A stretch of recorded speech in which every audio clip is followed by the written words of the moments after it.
Kadang saya itu bingung Mas Wahyu dengan orang-orang yang fanatik ya, mabuk agama Mas Wahyu. Kenapa kok bingung Mas? Ya masih terjebak dengan doktrin-doktrin yang diajarkan oleh para pemuka agamanya ya. Orang-orang ini lebih suka pertengkaran Mas Wahyu, bukan suka perdamaian ya. Katanya agama damai, tapi kok suka bertengkar ya, suka berdebat. Ketika ada yang nggak sama dengan ajarannya, itu dianggap kafir, bahkan diperangi Mas Wahyu. Ibadah diganggu ya, bahkan berteriak takbir ya, itu sambil merusak bangunan, membunuh saudaranya sendiri, temannya sendiri. Kalau saya melihatnya ini justru kemunduran Mas Wahyu, bukan kemajuan ya. Apa bedanya kita dengan orang-orang dahulu yang ada di Arab sana?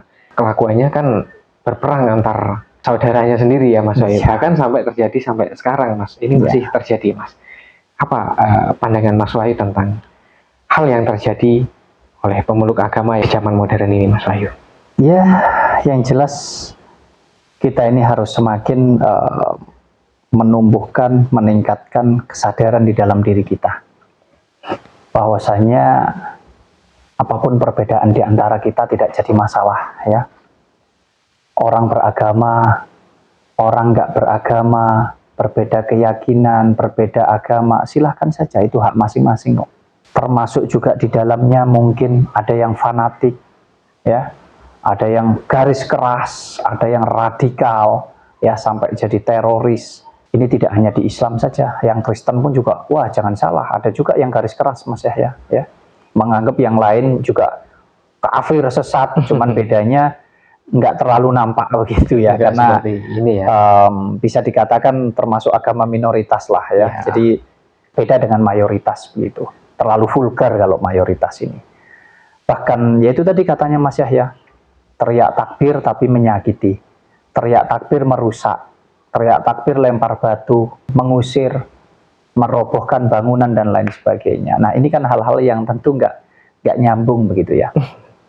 Jadi kita harus semakin menumbuhkan kesadaran, meningkatkan kesadaran di dalam diri kita, kesadaran berpikir, ya, kesadaran di dalam menggunakan hati nurani kita. Apapun perbedaan di antara kita, sejatinya kita ini sama. Jadi kalau saya disuruh menilai hal-hal seperti itu, ya bejone sing waras gitu saja. Artinya siapa yang mau sadar gitu, niscaya akan selamat. Selamat dalam arti apa? Ya karena bisa hidup berdampingan dengan siapapun, dimanapun. Nggak memperdulikan tentang rasnya apa, sukunya apa, bangsanya apa, warna kulitnya, perbedaan bajunya, bahkan tentang keyakinan agama itu sendiri Mas Yahya. Dan memang nggak bisa dipungkiri ya, kalau terus terjebak dengan dogma-dogma yang mewajibkan kita seolah-olah harus dipetak-petakkan berbeda-beda gitu ya. Ini negara kita ini sulit untuk maju Mas Yahya.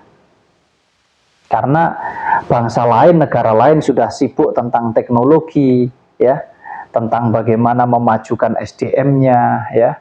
Di negara kita masih sibuk berebut tentang cerita, kisah, legenda, dongeng di masa lalu ya. Sibuk berebut tentang agama. Indonesia ini pasar yang paling empuk, pasar yang paling enak, pasar yang paling mudah. Itulah sebabnya Indonesia sekarang ini bisa dikatakan lagi dijajah. Tapi bukan dijajah dalam rangka berperang untuk saling membombardir atau tembak-menembak, tidak.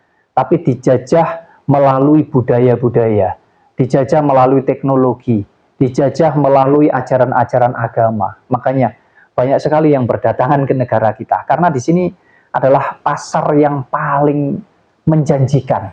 Mudah sekali untuk mengumpulkan umat, mudah sekali untuk mencari umat, mencari pengikut, mudah sekali untuk menggalang dana dan lain sebagainya. Karena kalau sudah bicara tentang agama, bicara tentang seolah-olah ini adalah perintahnya Allah, perintahnya Tuhan, disuruh membunuh sekalipun kepada saudaranya sendiri siap. Ya, karena apa?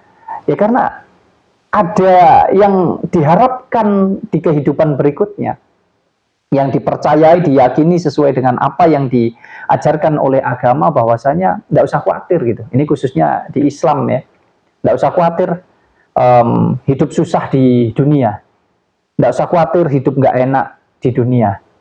Tidak usah khawatir hidup sengsara di dunia.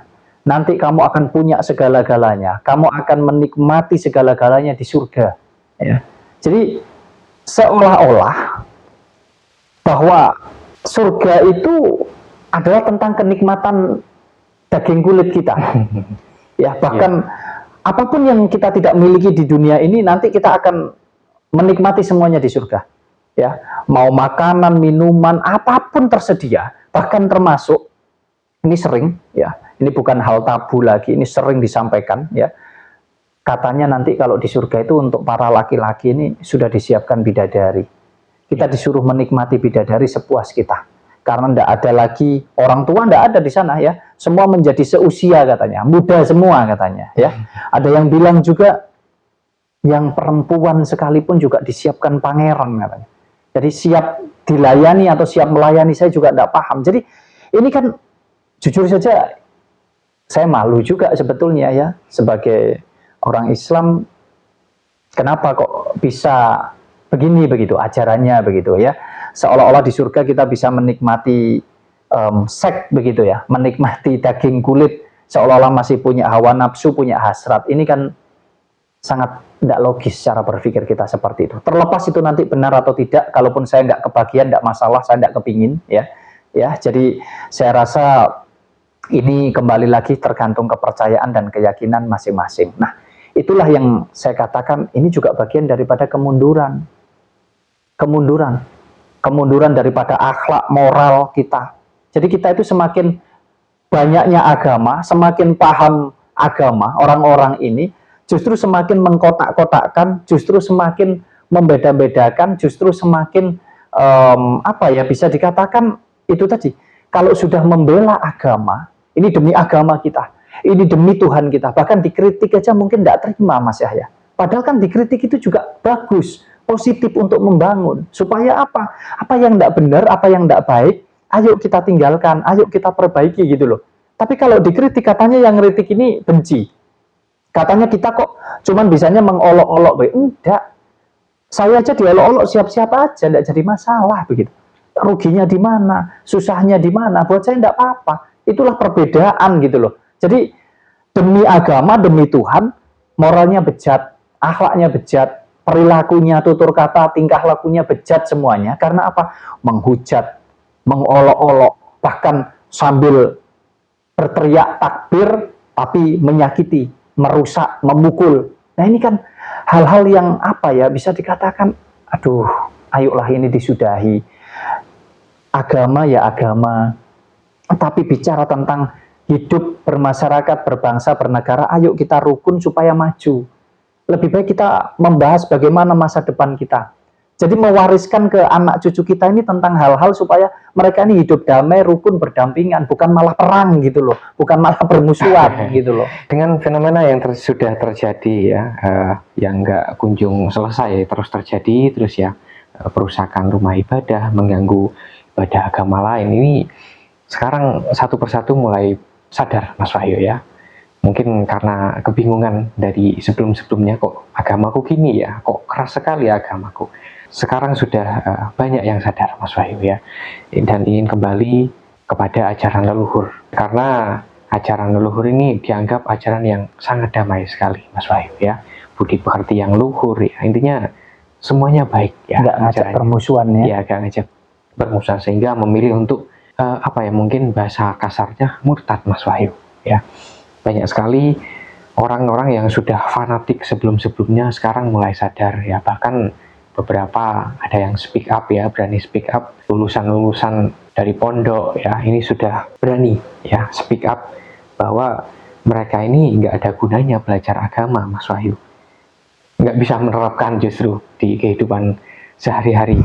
Hanya hafalan saja yang diajarkan dulu katanya Mas Wahyu. Tetapi setelah keluar dari pondok itu berbeda sekali dengan apa yang sudah mereka dalami di pondok itu Mas Wahyu. Ya kan gini, kalau itu kemudian dijadikan tolak ukur bahwa sudah banyak orang yang sadar, sebetulnya enggak juga Mas Yahya ya. Kenapa? Begini, sekarang itu berbondong-bondong berebut semuanya. Yang beragama menjadi tidak beragama, yang tidak beragama menjadi beragama. Kemudian yang beragama Islam pindah ke Kristen, ke Hindu, ke Buddha. Sebaliknya, dari Hindu, Buddha, Kristen berpindah menjadi mu'alaf, ya, memeluk agama Islam, dan seterusnya, ya, dan seterusnya. Bingung ya Mas Wahyu. Artinya apa? Semakin orang mempelajari agama, sesungguhnya orang itu semakin mumet, semakin bingung. Ya. Karena apa? Ya berbeda konsep beragama dengan bertuhan, itu sangat berbeda sekali. Jadi yang benar bagaimana? Ayo kita ikuti saja ajaran agama ini sesuai dengan keyakinan kita masing-masing. Fanatiknya untuk diri sendiri, membela agamanya untuk diri sendiri. Bukan kemudian membela agama, fanatik, terus menganggap yang lain ini jelek, yang lain ini kafir, sesat, murtad, dan lain sebagainya, ya. Itu yang menimbulkan tidak rukun gitu loh Mas Yahya. Jadi ya mungkin fenomena yang dikatakan oleh para leluhur kita nanti akan terjadi di suatu saat, bahkan mungkin sekarang saja sudah mulai terjadi. Seperti apa yang dikatakan Mas Yahya, ada banyak para santriwati maupun santri yang pernah ngaji di pondok pesantren, ya, yang pernah menimba ilmu agama di pondok pesantren ini, pulang itu bingung karena nggak mendapatkan apa-apa. Yang dia dapatkan hanya tentang hafalan. Sekarang sudah banyak yang berani speak up, ya, biarpun tidak semua. Mungkin juga ada yang pulang ini dengan penuh kesadaran, ada yang pulang betul-betul memahami tentang agama, tapi apakah memahami tentang kehidupan secara luas belum tentu juga, ya. Intinya orang belajar agama belum tentu betul-betul paham tentang kehidupan. Paham agamanya saja juga belum tentu. Apalagi kalau yang dipelajari, yang diajarkan itu hanya tentang hafalan. Ibaratnya kita disuruh membaca buku, ya, kita disuruh menghafalkan, tapi kita nggak ngerti maknanya, nggak ngerti isinya, dan belum lagi nggak ngerti prakteknya bagaimana. Loh ini loh yang akhirnya membuat orang itu jadi bingung. Nah inilah yang saya katakan bahwa ini bisa jadi nanti akan membuat justru tempat-tempat ibadah itu akan sepi, ya, karena orang bingung. Akhirnya larinya kemana? Ya lari ke kepercayaan, ke keyakinan sesuai dengan keyakinannya masing-masing, yang disebut dengan kembali kepada ajaran leluhur misalnya, itu monggo-monggo saja. Tapi pada intinya orang banyak juga yang bingung gitu loh. Akhirnya mereka tanggalkan agamanya, mereka banyak yang menjalankan laku spiritual tentang mengolah pikiran dan juga batin untuk bisa menyatu atau nyawiji dengan Gusti, dengan Tuhannya. Nah, dimulailah dari apa? Dari tutur kata, perilaku, dimulai dari budi pekerti yang luhur. Jadi hal ini yang, ya, tapi kembali lagi ya, intinya tidak semua, ya, kembali lagi. Semua ini kan dalam rangka mencari, bisa dikatakan mencari jati diri. Hidup yang sesungguhnya itu yang seperti apa. Nah, di sini tugas kita apa? Ayo berkesadaran gitu. Mau yang mengambil jalur agama, monggo. Mengambil jalur nggak beragama, ya monggo. Apapun agamanya, apapun keyakinannya, istilahnya kamu mau pakai baju warna hijau, silahkan. Pakai warna merah, silahkan. Mau pakai kendaraan roda 2 silahkan, roda 3, roda 4 ya silahkan. Ayo semuanya sama-sama kita menjalani hidup ini. Toh tujuannya sama-sama bertuhan.